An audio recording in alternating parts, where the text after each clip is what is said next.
nous avons, pour la première fois depuis un bon bout de temps, là, nous avions envie de créer là, des événements, des conférences sur l'heure du midi. Alors, voici notre première occasion. On est très chanceux aujourd'hui d'avoir la compagnie de Ghislain Brissette, qui est administrateur agréé, qui va nous faire une introduction au sujet des fiducies, hein, c'est quoi la structure légale juridique d'une fiducie, ainsi que leur rôle dans les paradis fiscaux ou l'évasion fiscale et l'évitement fiscal. Juste avant de laisser la parole à Ghislain, je voulais juste vous dire que sa présentation devrait durer une trentaine de minutes tout au plus, ou peut-être un peu plus, mais ça sera suivi d'une période de questions. Donc, si vous avez des questions, n'hésitez pas à les inscrire dans le clavardage ou le chat en bas, puis je me ferai le relais de ces questions-là à la fin de la présentation afin que Ghislain puisse y répondre. Donc, sans plus attendre, Ghislain, je te cède la parole et merci beaucoup. Merci. Alors, effectivement, je vais en fait commencer par vous donner le pedigree de ma formation. Ensuite, je vais vous parler des sujets traités selon l'assujettissement à l'impôt, les concepts de base, les résidences de la fiducie. Là, on va vraiment rentrer à partir de ce moment-là, point 3. On rentre vraiment dans les fiducies, les types de fiducies et les planifications, et ce, pourquoi c'est utilisé autant dans les paradis fiscaux. Donc, ma formation, moi, je suis un détenteur d'un baccalauréat en administration des affaires obtenu en 2005. Je suis un planificateur financier de formation. Je l'ai pratiqué durant 11 ans. Ensuite, je me suis spécialisé en fiscalité au HEC Montréal.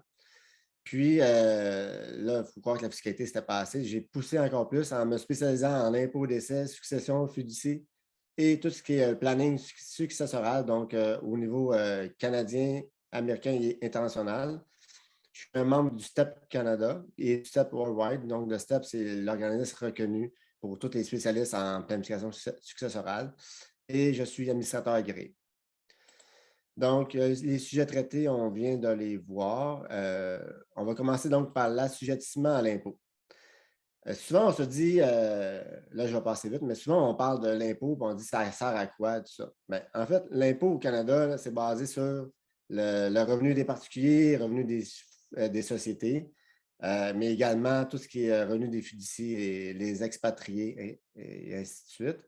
On a des taxes au Canada aussi, taxes sur la capitale, impôt au décès. L'impôt au décès, c'est un des volets les plus importants de l'impôt des particuliers parce que c'est le dernier moment où le gouvernement peut venir chercher nos actifs, en fait, taxer nos actifs. Donc, l'impôt au décès, c'est vraiment très, très important. Il y a beaucoup de conformités.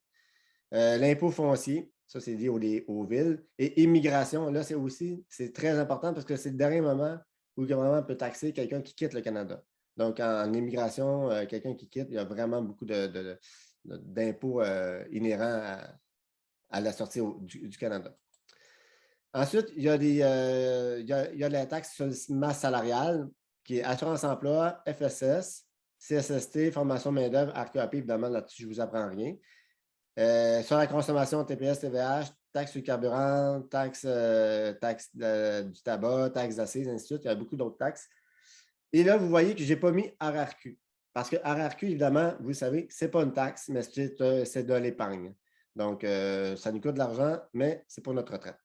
Donc, souvent, les gens ils vont dire « Ah, au Québec, on paye beaucoup d'impôts par rapport au fédéral. » Mais dans le fond, c'est parce que c'est là qu'on a tous nos régimes sociaux qui s'appliquent.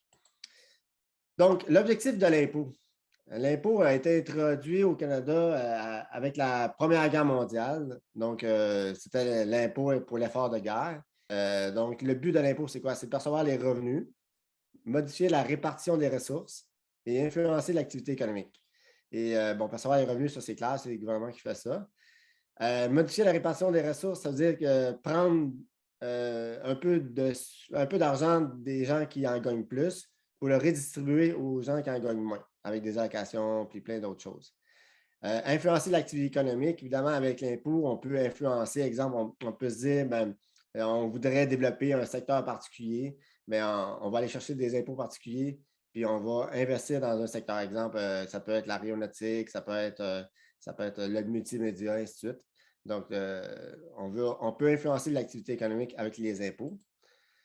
La règle de la politique fiscale, là-dessus, bon, là, je vais vous les donner les 4 règles, mais vous allez comprendre que ce n'est pas tout à fait d'actualité en 2021. Donc, la neutralité, ça veut dire qu'il faut s'arranger pour qu'on n'ait jamais un impôt qui soit trop élevé pour faire en sorte que quelqu'un arrêterait de travailler. Donc, si on taxait à 75 comme ça a déjà été le cas dans les années 70, là, les gens oublient, mais les taxes supérieures même atteignent les 85 aux États-Unis dans les années 70 sur le taux maximal. Donc là, on est à 53,34 au Québec. Mais si on va trop haut, on sait que ça va décourager les gens de travailler. Donc, on va aller chercher de la neutralité pour dire que les gens vont continuer à travailler, mais pas non plus trop les surtaxer. Là, juste et équitable, être juste et équitable socialement, c'est-à-dire faire en sorte que, dans le fond, que tout le monde paye sa juste part. Donc, que tu sois riche, que tu sois pauvre, on n'en paye pas, mais plus tu es riche, plus tu en payes, puis ça, c'est de la justice sociale, la justice fiscale. La certitude, ça, c'est très important pour les entreprises. Dans le fond, pourquoi une entreprise viendrait au Canada investir ou au Québec si d'une journée à l'autre, on change tout le temps nos règles fiscales? Dans le fond, quand une compagnie vient faire un projet qui va durer 15-20 ans, ben, elle veut savoir sur quoi compter au niveau fiscal, donc les sorties de fonds. Et là où c'est vraiment pas le cas en 2021, puis depuis très longtemps, c'est la simplicité. Donc, c'est de plus en plus compliqué de faire nos impôts, même si la règle au départ, c'était de rendre ça simple. Mais je pense que dans aucun pays, c'est simple. Donc, quand est-ce qu'on est assujetti à l'impôt? Il y a l'article 2.1 de la loi de l'impôt qui dit un impôt sur le revenu doit être payé ainsi qu'il est prévu par la présente loi pour chaque année d'imposition sur le revenu imposable. Donc, c'est vraiment pas le revenu total, c'est le revenu imposable de toute personne résidant au Canada à un moment donné au cours de l'année. Donc, à partir du moment où tu as résidé au Canada, ne serait-ce que le 1er janvier, même si tu quittes le Canada le 2 janvier, ben, tu vas quand même être assujetti à l'impôt au Canada, mais pour au moins une journée dans l'année. Qu'est-ce qu'une personne selon l'impôt? Ça va devenir important pour toutes les fiducies. Donc, l'article 248.1, ça, c'est l'article de loi qui définit, en fait, toutes les définitions, qui donne toutes les définitions de la loi. Donc, dans cet article-là, on vient inclure une personne, on vient dire que c'est un particulier, ça peut être une société par action, ça peut être une fiducie ou une société de personnes. Un particulier, c'est une personne autre qu'une société. Donc, pour la loi, un particulier, c'est une société de personnes, c'est un individu et c'est une fiducie. Ça, c'est un particulier. Quand on parle de particulier dans la loi, ça inclut tout ça, sauf les entreprises, les incorporations. La notion de résidence. Là, ici, c'est de là que va commencer souvent le problème avec les paradis fiscaux. C'est la notion de résidence.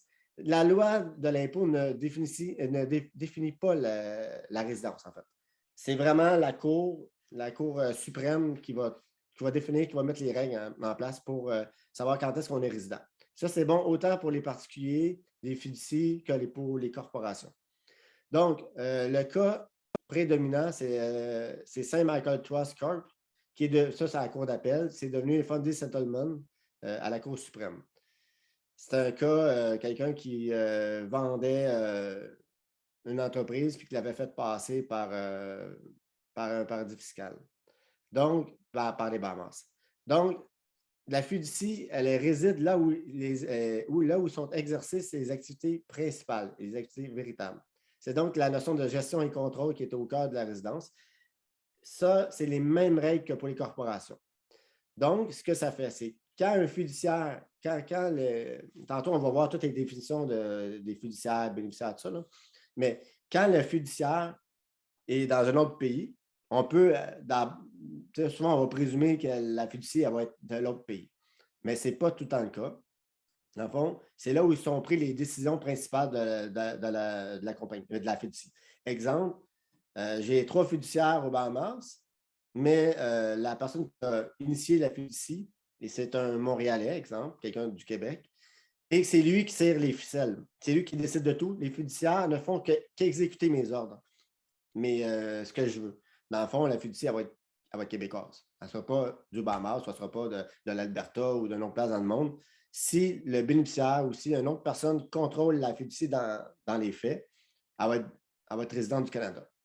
Donc, le lieu de résidence des fiduciaires n'est pas important. Ce n'est pas parce que j'ai 10 fiduciaires qui sont aux Bahamas ou dans un autre pays ou dans un État américain que la fiducie est forcément étrangère. Ça, c'est vraiment important, c'est la notion de contrôle. Et ça, c'est souvent l'erreur numéro 1. Concept de base de la fiducie.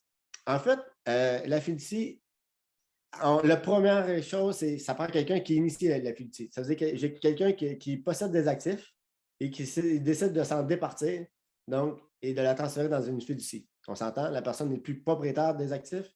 Si j'ai un portefeuille de placement de 1 million de dollars, je vais les mettre dans la fiducie, mais le portefeuille de placement ne m'appartient plus. Elle appartient à la fiducie. Ça, c'est vraiment important.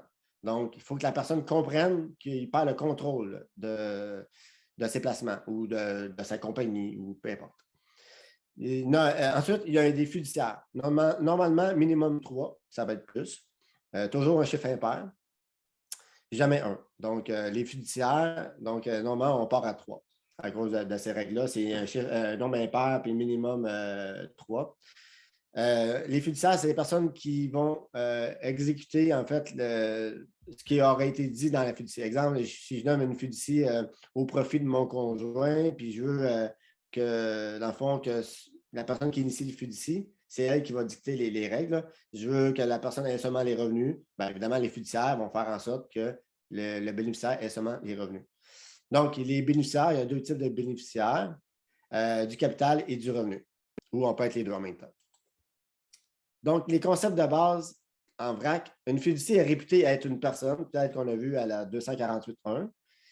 Une fiducie, elle est toujours imposée, une fiducie autre qu'une succession, là, elle est toujours imposée au taux marginal supérieur. Donc, on ne fait pas une fiducie pour de l'impôt, parce qu'à ce moment-là, on paye tout le temps un taux supérieur. Par exemple, une fiducie québécoise va payer 53,34 %. Et il y a pas, les taux progressifs là, sont beaucoup plus rapides dans une fiducie que l'impôt personnel. Donc, si on fait plus que 104 105 000 dans une fiducie, on est au taux maximal supérieur, taux maximum supérieur. Donc, c'est beaucoup moins avantageux. Si on ne fait pas ça pour l'impôt. Généralement, une disposition réputée aux 21 ans. Donc, si je mets un portefeuille de placement, je transfère 1 million dans un portefeuille de fiducie, dans une fiducie. Donc, mon 1 million, il profite. Puis au bout de 21 ans, mon 1 million, il vaut 4 millions. Bien, il va y avoir une disposition présumée, donc réputée au bout de 21 ans. Puis là, on va avoir 3 millions de gains en capital. Le montant de la fiducie peut être payé aux bénéficiaires. Le montant qu'on va être payé aux bénéficiaires, en fait, va être déduit. Donc, si on paye 5 000 de revenus aux bénéficiaires, la fiducie ne s'imposera pas sur ce 5 000 $. Elle va s'imposer sur le reste. Par exemple, s'il y a eu 15 000 de revenus et j'en donne 5 000 aux bénéficiaires, bien, la fiducie va devoir s'imposer sur 10 000 au taux maximum. Donc, elle va payer plus de 5 000 d'impôts. Le revenu et le gain capital conservent leur nature lorsqu'ils sont attribués. Donc, si la fiducie reçoit des dividendes de la Banque royale, on sait qu'ici, on a eu des crédits d'impôt parce que c'est une action canadienne, c'est une société qui est canadienne. Donc, c'est avantageux, c'est plus avantageux qu'un salaire. Donc, le bénéficiaire reçoit, puis qu'on attribue au bénéficiaire ce montant de dividende-là, bien, le bénéficiaire va s'imposer en réalité sur le revenu de dividende de la Banque royale. Donc, la fiducie, en fait, c'est un conduit. Vraiment, on prend les revenus, puis si on distribue l'entièreté des revenus, là, ça veut dire que si on a 5 000 de gain capital, 10 000 de dividende, bien, le bénéficiaire va s'imposer sur 5 000 de gain capital et 10 000 de dividende. Et les dividendes conservent leur nature, donc c'est dividendes étrangers, dividendes canadiens, et ainsi de suite. Et s'il y a de l'impôt prélevé sur les dividendes, ben c'est le particulier qui reçoit la distribution qui a le crédit d'impôt pour l'impôt. Donc, c'est quoi les types de fiducies? Il y a des fiducies testamentaires. Ça, c'est suite à une succession. Donc, ça va être établi par le testament. Le testament dit à mon décès, tous mes actifs seront transférés, ça peut être soit dans une fiducie, ou soit, en fait, le décès emmène automatiquement une fiducie. Donc, s'il y a un décès, en fait, depuis 2018, la façon que ça fonctionne, c'est on a les taux progressifs. Donc, ce n'est pas au taux maximum tout de suite. Il y a un taux progressif. Donc, ça, c'est pendant 36 mois. Donc, s'il y a un décès au mois de février, ben, en fait, on part le 36 mois le lendemain du décès. Donc, si le décès est en 2020, ça va jusqu'en 2023. Donc, c'est vraiment 36 mois. Donc, on peut faire 3 déclarations ou même plus. On peut en faire 4 déclarations même dans une succession. Toujours à taux progressif. Chaque année, on recommence le taux progressif. Ça, c'est vraiment le plus avantageux, ainsi que la fiducie qui va être établie au profit de personnes handicapées. Ça, c'est les 2 types de fiducie les plus avantageux suivant un décès. Les fiducies, là où ça va être le plus utilisé, évidemment, dans les paradis fiscaux, ce sont des fiducies non testamentaires. Donc, il y a plusieurs types de fiducies non testamentaires. On va en voir quelques-uns. Fiducie de protection d'actifs, donc une fiducie soit pour moi-même, fiducie au profit du conjoint, ou fiducie mixte, c'est-à-dire pour moi-même et pour mon conjoint. Ce que ça veut dire qu'on va protéger nos actifs contre, exemple, des poursuites, contre une faillite, contre tout ce qui peut nous arriver, qui vont venir chercher nos actifs.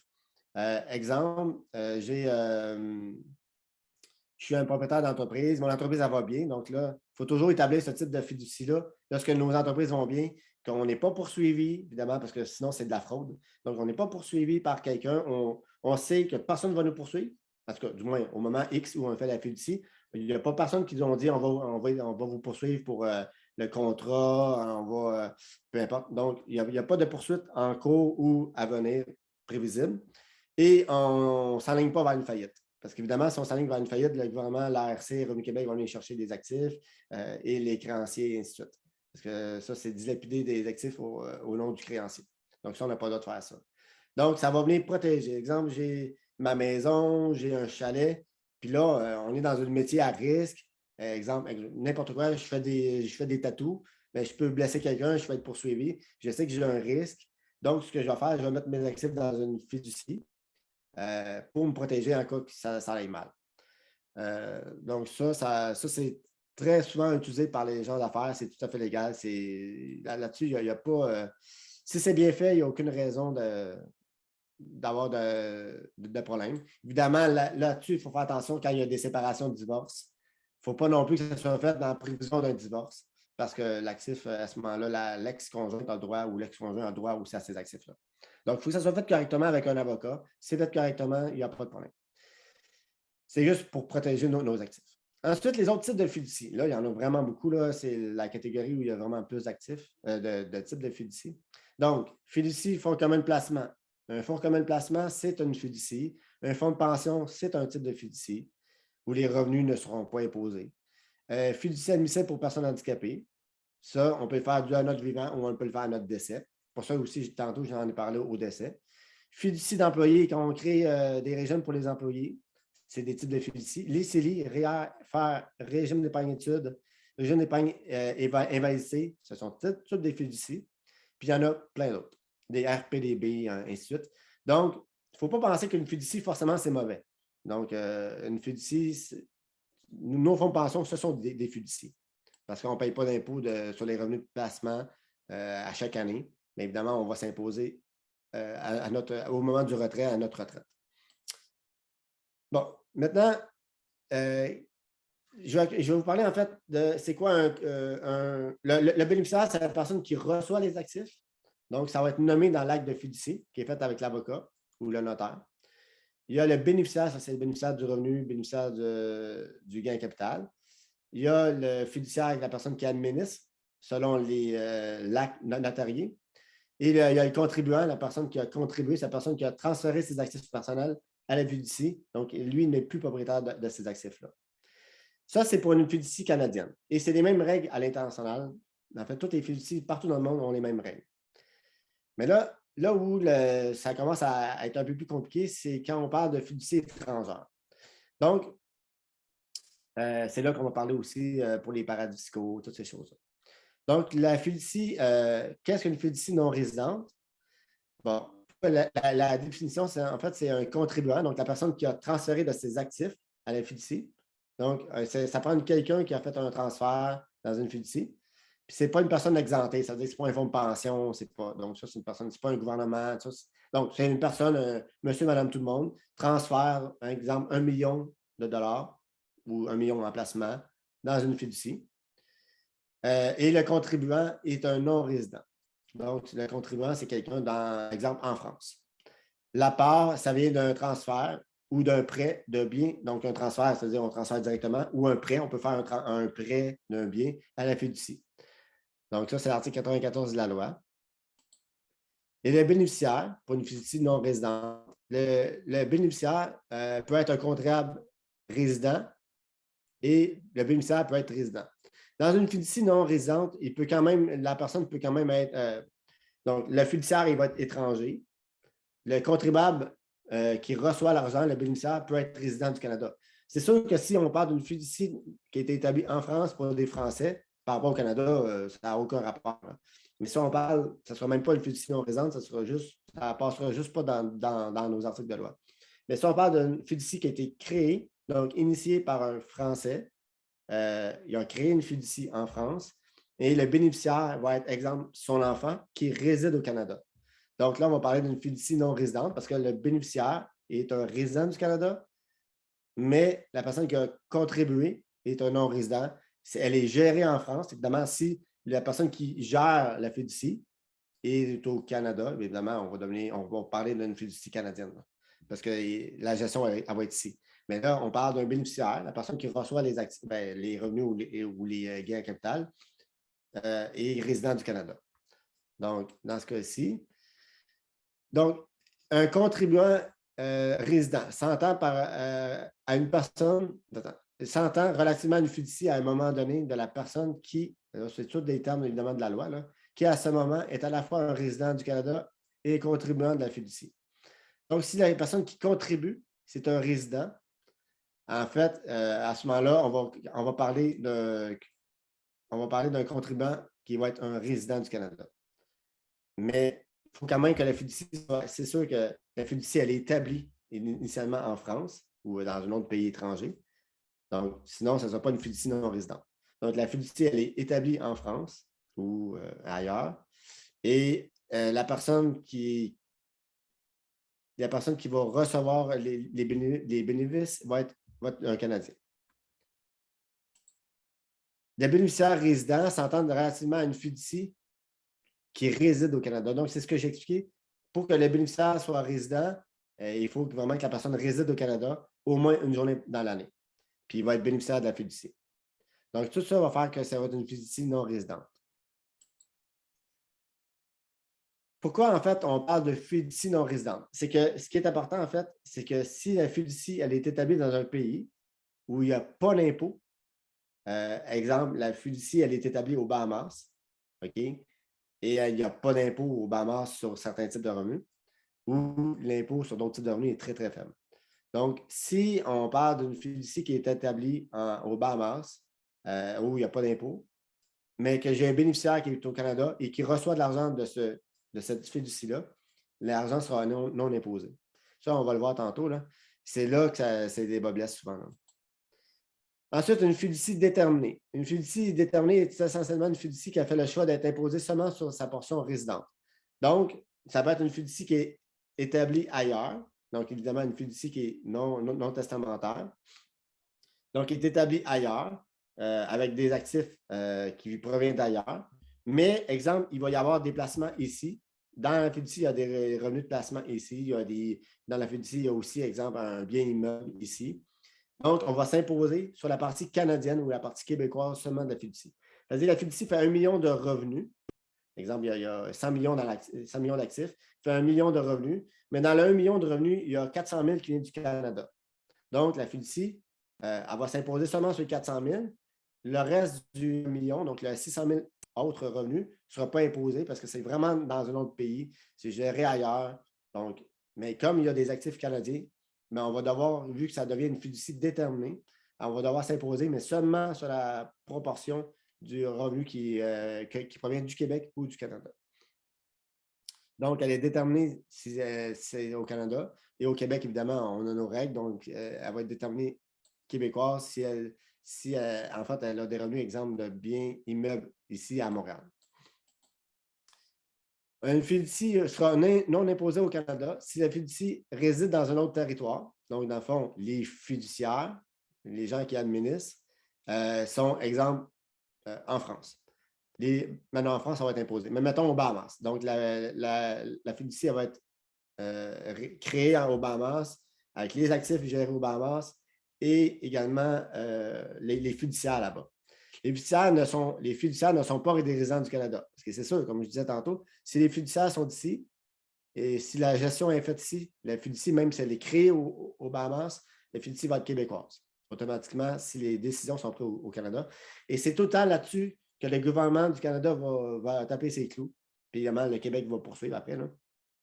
Donc, on va tout le temps essayer de comprendre c'est où les décisions sont prises. Les décisions, il faut vraiment que les fiduciaires soient, en fait, les bénéficiaires qui gèrent, en réalité, là, il va falloir qu'ils fassent attention de ne pas envoyer de courriel, pas de faire. C'est sûr que si tu commences à faire 3 voyages par année aux Bahamas, ben, on va commencer à se poser des questions, dans le fond. Là, dans le sens, oui, les fiduciaires sont là-bas, mais tu y vas tout le temps, tu y vas très souvent. C'est sûrement pas juste parce que tu as un compte de banque là-bas, ou tu veux profiter de la plage, mais c'est peut-être parce que tu veux justement donner tous tes ordres puis tu veux les faire en personne pour pas de traces. Donc, là-dessus, le gouvernement va commencer à gratter là, quand il voit qu'il y a trop de relations directes là, avec le pays hôte. Et les fiduciaires doivent prendre toutes les décisions. Donc, dans le fond, à partir du moment où les fiduciaires prennent vraiment toutes les décisions, sont vraiment. Donc, ça veut dire que si on prend toutes les décisions, là, ça se peut que les bénéficiaires ne reçoivent rien du tout. Là. Donc, si la fiducie, elle est créée aux Bahamas avec des actifs, exemple, qui proviennent de la France, créés aux Bahamas, et le bénéficiaire est au Québec, le fiduciaire peut très bien décider de ne verser aucun revenu, même s'il y a 100 millions de revenus dans la fiducie, il peut décider de rien donner à son bénéficiaire. Donc, on s'entend. Là, si le bénéficiaire appelle et dit hey, j'ai besoin d'argent, ben là, il vient influencer les fiduciaires. Donc là, le fiduciaire va exécuter son ordre. Il n'est pas supposé, là, ça va dépendre de l'acte notarié. Là. Mais si les fiduciaires sont influencés par les décisions des bénéficiaires, ils vont contaminer, puis la fiducie va s'imposer au Québec. Donc, si c'est une fiducie qui est discrétionnaire, donc on n'a pas de contrôle sur qui reçoit l'argent, à quel moment, à quel montant, là, ça va devenir vraiment une fiducie discrétionnaire, puis ça ne sera pas imposé ici.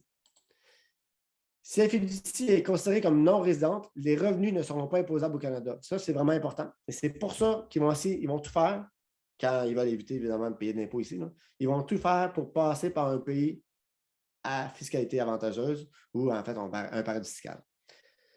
Si la fiducie est dans un territoire où les revenus ne sont pas imposés, la fiducie ne sera pas imposable partout sur tous les territoires, ce que je veux dire partout dans le monde. Autant au Québec, en France, au Bahamas, pas au Bahamas, mais il n'y a pas d'impôt, mais à Hong Kong, à Singapour, qui sont tous des paradis fiscaux, mais exemple, ça pourrait être aussi en Angleterre, aux États-Unis. La fiducie, même s'il y a des bénéficiaires dans ces pays-là, il n'y aura jamais d'impôt. Parce que les revenus proviennent d'un pays où il n'y a pas d'impôt. Là où les fiducies étrangères peuvent être très intéressants, en fait, c'est les fiducies d'héritage. Les bénéficiaires est un résident du Canada. Exemple, je m'appelle Jean, je suis un Français. Mon père, évidemment, ma mère demeure en France. Ils ont une entreprise, et tout ça. Ils ont plusieurs millions d'actifs. Je sais que mon fils dépense beaucoup. En fait, le monsieur et madame, père et mère, savent que leur enfant dépense beaucoup d'argent. Donc, ils ne veulent pas lui donner l'héritage à leur décès, donc donner de l'argent comptant au décès, parce que dans 3 ans, les 10 millions vont être partis. Fait que là, les autres sont soucieux que leurs actifs ne soient pas dilapidés si rapidement que ça. Fait que ce qu'ils vont faire, ils vont contribuer, donc ils vont initier une fiducie et ils vont transférer 5 millions, 10 millions, ça peut être 1 million, peu importe, dans la fiducie qui est étrangère. Donc, la fiducie, elle est en France. Donc, le contribuant, la personne qui va émettre de l'argent dans la fiducie, n'a jamais résidé au Canada. Ça, c'est bien important. Il ne faut pas que ce soit quelqu'un qui a demeuré il y a 20 ans au Canada. Il faut que la personne soit un non-résident tout le temps. Il va transférer l'héritage directement à la fiducie. À ce moment-là, il n'y aura aucun impôt au Canada.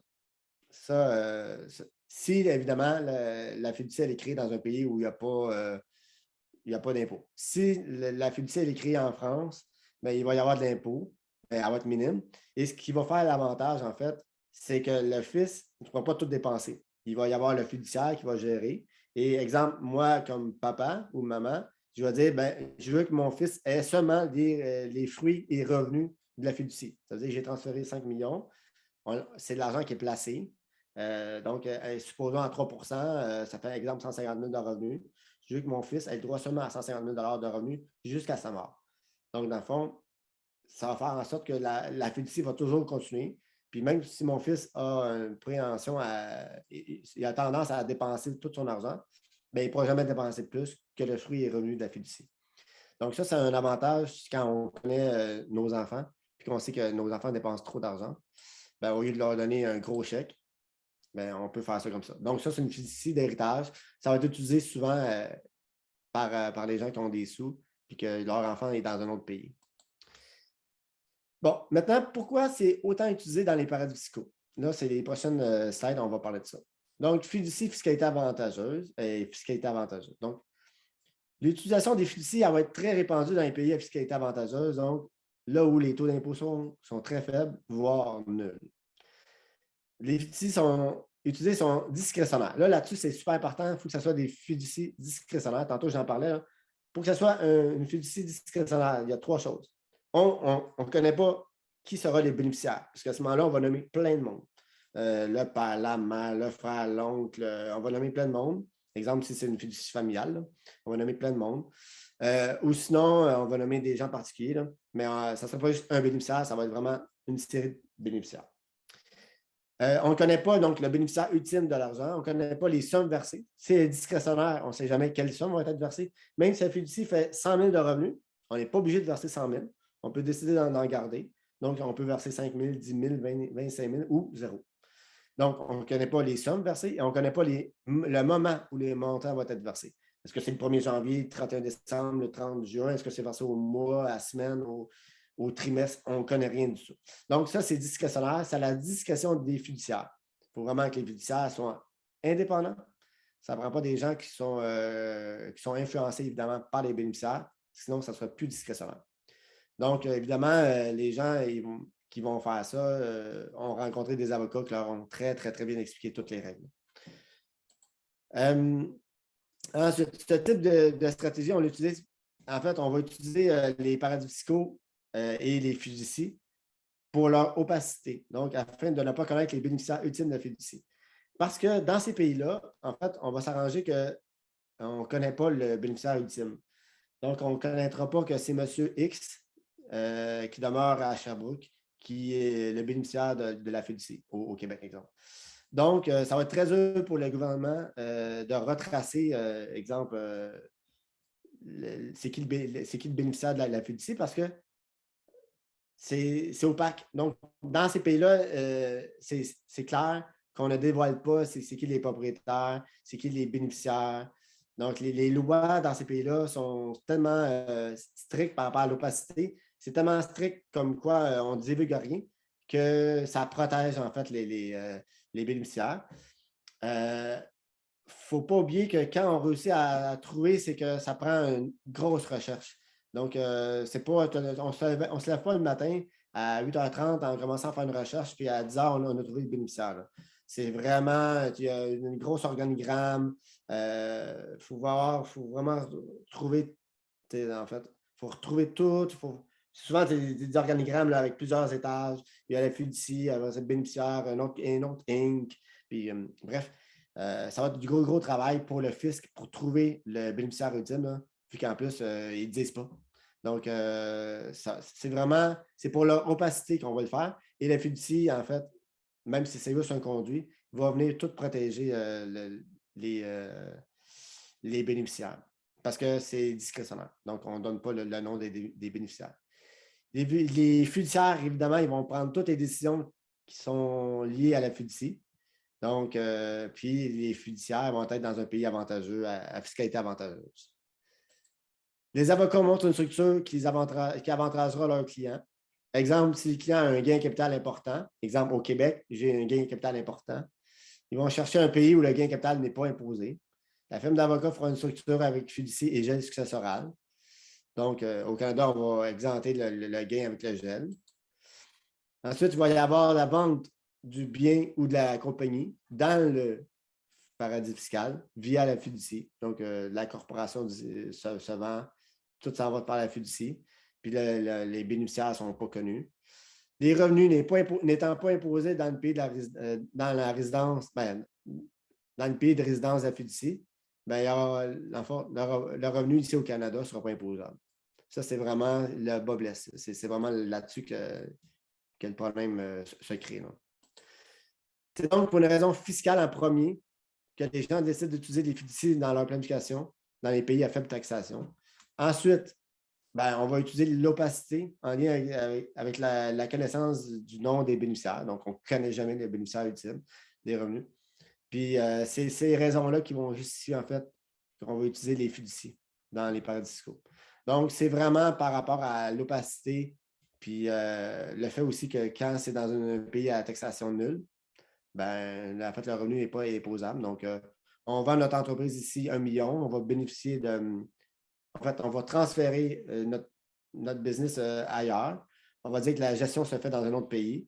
Ici, on va faire un gel successoral, pas d'impôt.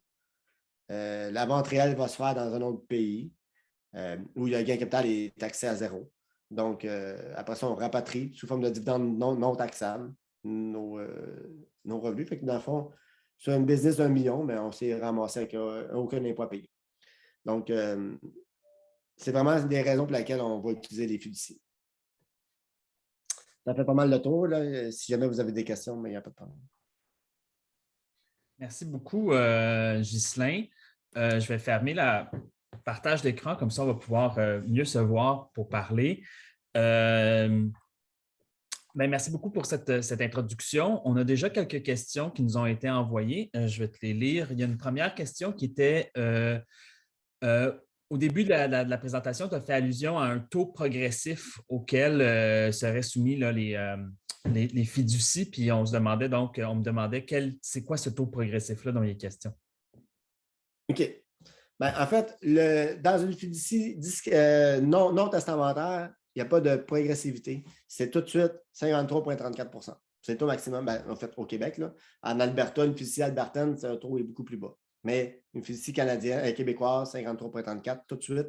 Sur 1 000 de revenus, on paye 530 d'impôt. Par contre, là où il y a la progressivité, c'est dans les successions et dans les fiducies pour personnes handicapées. Donc là-dessus, là, c'est vraiment la progressivité. C'est la même chose que, par exemple, si on est un particulier. Par contre, un particulier a le droit à un crédit de base. Par exemple, au Québec, on a le droit aux premiers 15 000, on ne paye pas d'impôt par ce taux progressif. Dans la fiducie, exemple, succession ou personne handicapée, jusqu'à 42 000, on va être à 27,54 %. Puis après ça, jusqu'à 40 000, après ça, on tombe dans les 30 quelques %. Puis en haut de 105 000 de revenus dans la fiducie. Puis une succession, parce qu'une succession, c'est une fiducie, là, mais testamentaire. Mais ça va vite, pareil. Une succession, il peut y avoir du 100 000 et plus de revenus.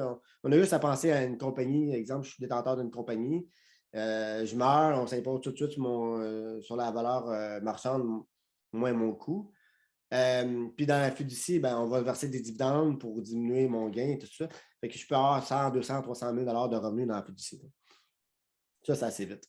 Donc, dans la succession à haut de 105 000, là, on va être à 53,34 %. Mais c'est progressif. Il y a trois paliers, en fait, principalement. Mais le premier 42 000, on va être à 27,55 %. Parfait. Mais taxable tout de suite. Mais non, il n'y a pas de crédit de base. Oui, d'accord. Merci beaucoup.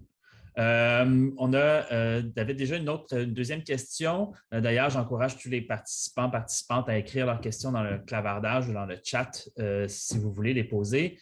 La deuxième question, c'était est-ce qu'un bénéficiaire d'une fiducie, c'est strictement une personne ou est-ce que ça peut être également une entreprise ou un autre type d'entité? Donc, est-ce qu'il est possible d'avoir finalement une fiducie dont le bénéficiaire est une autre fiducie, etc. Et donc, là, j'imagine, on multiplie là, les étapes d'opacité ou ce soit une autre entité là, comme une compagnie à numéro ou une société par action, etc. Parfait. Donc, généralement, le bénéficiaire d'une fiducie de façon normale, c'est un particulier. Par contre, quand on veut rendre ça opaque, évidemment, je pense que tu as tout à fait. William, tu as mis le doigt sur le bon point. C'est qu'on va faire une fiducie, une autre fiducie, une autre fiducie, une corpo, une autre. Il y a les étapes, là, c'est pour ça que je parlais des tâches tantôt, là, il n'y a pas de limite. Là. Donc, plus on va mettre de fiducie discrétionnaire, plus c'est compliqué de savoir qui a eu vraiment l'argent. Parce que le bénéficiaire, de toute façon, ultime, sera toujours un humain. Même si on met 12 compagnies une par-dessus l'autre, en haut, là, Walmart, là, ils ont un immense organigramme, mais les bénéficiaires ultimes de leurs dividendes sont toujours un humain. Que ce soit le fonds de pension via les détenteurs des retraites, en bout de ligne, le bénéficiaire ultime sera toujours l'humain. Peu importe le nombre d'états qu'on va mettre, mais par contre, oui, on peut en mettre beaucoup pour rendre ça de plus en plus compliqué. Puis les avocats font de plus en plus d'argent avec ça, mais eux autres, c'est leur rôle de rendre ça difficile à. Et c'est pour ça que c'est très compliqué, c'est très long. La RC, sinon, là, il aurait déjà trouvé là, les bénéficiaires ultimes de toutes les fiducies là-bas. Là. Mais c'est très compliqué parce que c'est des fiducies discrétionnaires sur un autre fiducie discrétionnaire. Fait que en bout de ligne, on ne sait jamais. Là. Ouais. Merci beaucoup.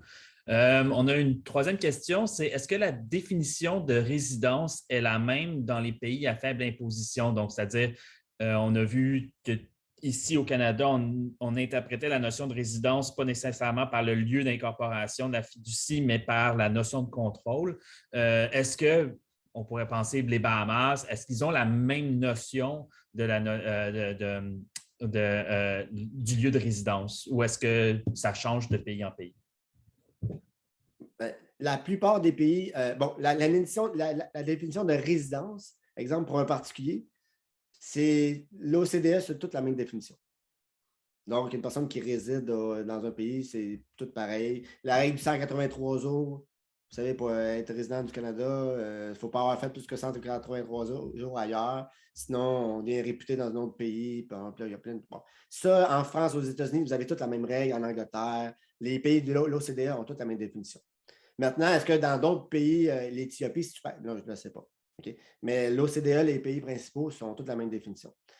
La notion de contrôle d'une fiducie, savoir si la fiducie va être résidente d'un pays, bon, tout ça. Aussi, c'est le même principe. C'est pour ça qu'on a fait ça pas mal comme les règles des corporations pour que ça soit pareil partout. Maintenant, il y a certains pays qui peuvent avoir des règles différentes ou plus restrictives, moins restrictives. Ça, chaque pays décide. Mais pour rendre ça plus efficace à l'international, l'OCDE propose que ce soit les mêmes définitions partout. Donc, maintenant, les paradis fiscaux peuvent avoir leurs propres règles. Justement, c'est là que ça va jouer. Là. Mais la notion de résidence habituelle, ça va être les mêmes partout. D'accord. Mais évidemment, les paradis fiscaux, ils peuvent rendre ça plus facile, justement. Oui, un peu comme par exemple la Suisse et son secret bancaire, on peut imaginer que des paradis fiscaux vont avoir des clauses particulières sur la manière d'interpréter. Oui. La Suisse n'a plus de secret bancaire là, depuis 2010. Mais c'est un exemple oui, exactement. Qui était particulière à un pays puis qui créait, par exemple, Exact. Parfait. On a une autre question qui nous vient de Fleur qui dit si je me rappelle bien, tout transfert international de fonds de plus de 10 000 doit maintenant être contrôlé par les autorités. Comment les bénéficiaires des fiducies peuvent-ils finir par recevoir les revenus de façon anonyme? Effectivement, chaque pays a ses règles, mais c'est 10 000 10 000 dans la devise de chaque pays. En fait, en France, c'est 10 000 euros.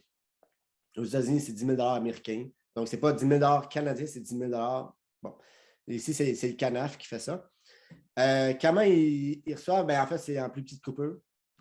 Donc, c'est assez rare que tu reçois 1 million. Ils vont le faire en plus petite coupure. Ils vont le faire sur plusieurs comptes bancaires. Donc, si on multiplie le nombre de comptes bancaires, tu mets 9 000 dans 50 comptes bancaires, mais bon, c'est plus facile. Sinon, il y a beaucoup d'argent en cash. Donc, si on veut rendre ça vraiment anonyme, c'est en cash. Puis là, maintenant, mais évidemment, là, vous savez que le Bitcoin se développe. Là. Donc, les crypto-monnaies aussi peuvent servir à ça. Donc, c'est pas mal les façons de faire. Là. Mais il y a 10 000, c'est sûr que si on fait un virement de 3 millions, c'est sûr qu'on va se demander de où ça vient. Mm-hmm. Ça va être arrêté. Puis, c'est ça, c'est clair. Là. Il y a un contrôle bancaire automatique. Ouais. Mais il y a des façons de contourner. Oui. dans dans tout l'ensemble des mesures qui ont été prises par l'OCDE puis le programme du BEPS, il y avait des règles qui ont été envoyées à tous les pays là, de développer des registres de bénéficiaires effectifs. Le Canada traîne de la patte là-dessus. Le Québec est allé de l'avant avec un registre des bénéficiaires effectifs qui est en train d'être développé en ce moment puis qui devrait assujettir les fiducies. Est-ce que c'est quoi l'effet réel que peut avoir un registre des bénéficiaires effectifs des fiducies au Québec? En fait, ça va être beaucoup plus simple pour le gouvernement de savoir qui aura reçu réellement l'argent et savoir si c'est imposé dessus. Le Canada est en train de développer. Là, on est censé, il y a en fait 2023, c'est supposé de rentrer en fonction au Canada. C'est 2025, malheureusement. Ils vont faire le projet de loi en 2025. Oui. Bon, OK. Ils l'ont retardé parce qu'il avait parlé de 2023. C'est ça. Puis évidemment, ça, c'est s'ils vont vraiment de l'avant. Là. Mais ça, c'est une façon qui va être plus simple aussi de savoir c'est qui le bénéficiaire ultime. Puis autant pour les entreprises, là. Souvent aussi la même chose pour les entreprises. Maintenant, les fiducies internationales, on n'a pas de contrôle là-dessus. Là. Donc, le problème n'est pas tant pour les successions, les fiducies québécoises, canadiennes, parce que là-dessus, on a une bonne idée de ce qui est les bénéficiaires. Le problème, c'est les fiducies internationales qui, là, les bas blessent. Évidemment, les Bahamas n'embarqueront pas dedans.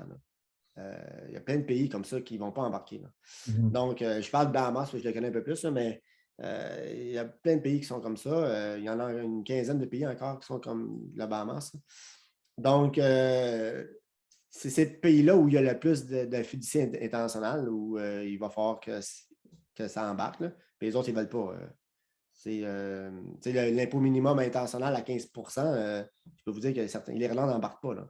Mm. Donc, il y a du progrès, mais il y a encore beaucoup de travail à faire. Parfait. Mais ça va aider. Nous, ça va nous compliquer la vie. Moi, comme préparateur d'impôt de fiducie, là, ça va nous donner un travail de plus, là, mais c'est pour l'efficience fiscale, c'est correct. Là. Mais ça va aider. Mais là, c'est sûr qu'on regarde des pays, pas des pays, mais le Nouveau-Brunswick traîne beaucoup de la patte. Vous savez qu'au Nouveau-Brunswick, il y a beaucoup d'entreprises russes qui viennent établir leur entreprise là, parce qu'il n'y a justement pas de bénéficiaire ultime des compagnies. Mm-hmm. Donc, c'est une des provinces les plus archaïques là-dessus. Et on le sait, c'est connu. Ils le savent, eux autres aussi. Je ne sais pas pourquoi ils traînent la patte. Donc, il y a du travail à faire, même dans les provinces. Évidemment, là-dessus, je pense que c'est avec la force d'avoir de la pression que ça va finir par être mieux. Là. Mm-hmm. On a vu avec les Pandora Papers, le cas qui est sorti du Dakota du Sud, où on voit finalement que c'est un État qui carbure à la création un peu plus ou moins anonyme là, de fiducies, puis qui a créé tout un système législatif de complaisance là, autour justement des fiducies. Est-ce qu'il y a des modalités au Canada qui permettent en ce moment d'identifier quelle fiducie opère au Canada, de quelle manière? Est-ce qu'il y a un recensement qui est fait quand j'incorpore ou quand j'initie plutôt une fiducie? Est-ce que je déclare ça à quelqu'un d'autre ou c'est seulement une fois qu'il y a des dividendes ou des revenus que je dois commencer à déclarer? Donc, c'est un peu question à plusieurs volets. Déjà, une fiducie est obligée d'être faite par un notaire ou un avocat. Puis, pour que ça soit créé, il faut tout de suite mettre une pièce d'argent ou une pièce d'or. Ça, c'est la règle de base. Il faut mettre un certificat d'action, un certificat d'or ou d'argent avec un numéro unique qui va vraiment nous permettre de créer la fiducie avec un numéro. Donc, vous savez que chaque certificat a un numéro différent. Là.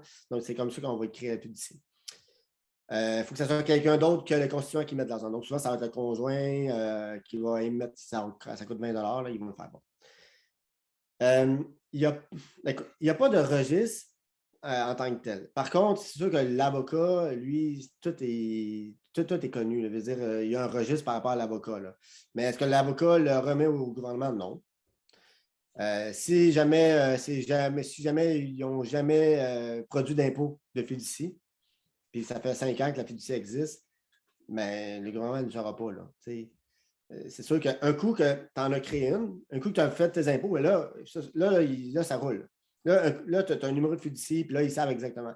Le problème, c'est si jamais ça n'a jamais été fait.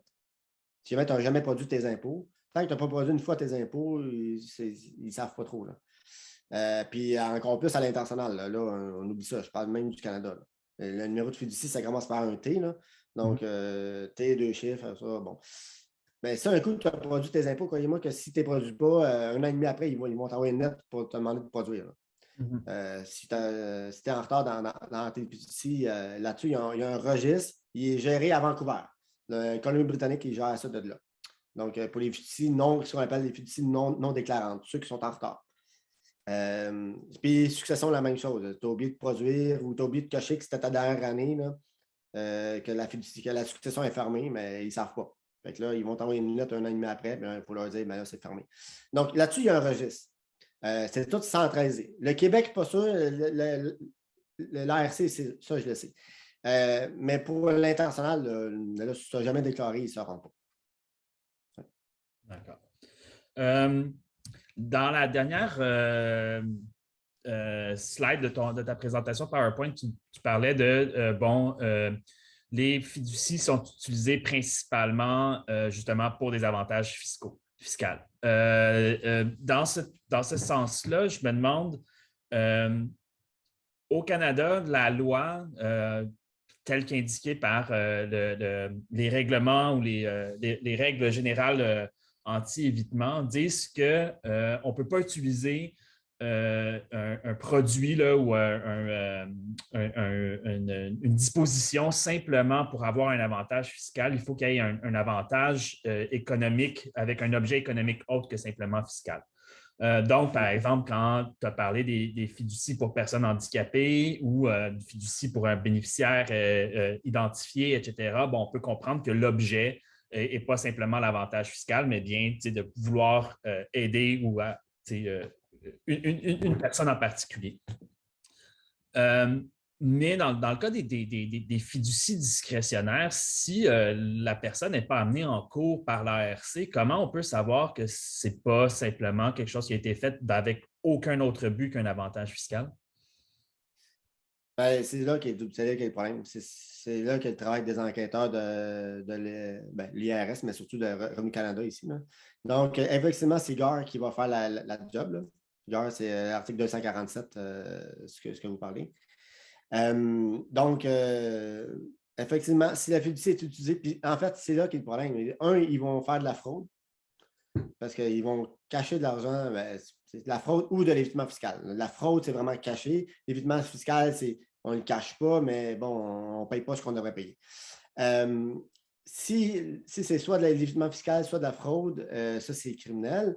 Mais au niveau des impôts, c'est autre chose. Au niveau des impôts, on va utiliser GAR, qui est 247.5, qui va nous permettre, en fait, de dire, ben, regarde, ton but, c'était juste de sauver de l'impôt.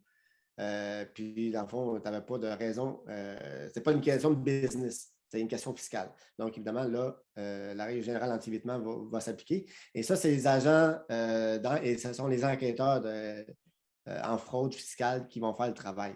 Et c'est pour ça que c'est bien compliqué pour eux autres. Là. C'est pour ça qu'ils sont aidés souvent par les journalistes économiques puis par des divulgateurs, là, les Pandora Papers et compagnie. Ils vont utiliser un peu le travail de Pandora, mais des autres. C'est quand même la 4e série comme ça. Là. Pour étaler, en fait, il faut dire, ah ben oui, c'est vrai que ça, je n'avais pas pensé à lui, puis là, ben, ils vont le gratter. Donc, la fraude, ça ne sera pas 247.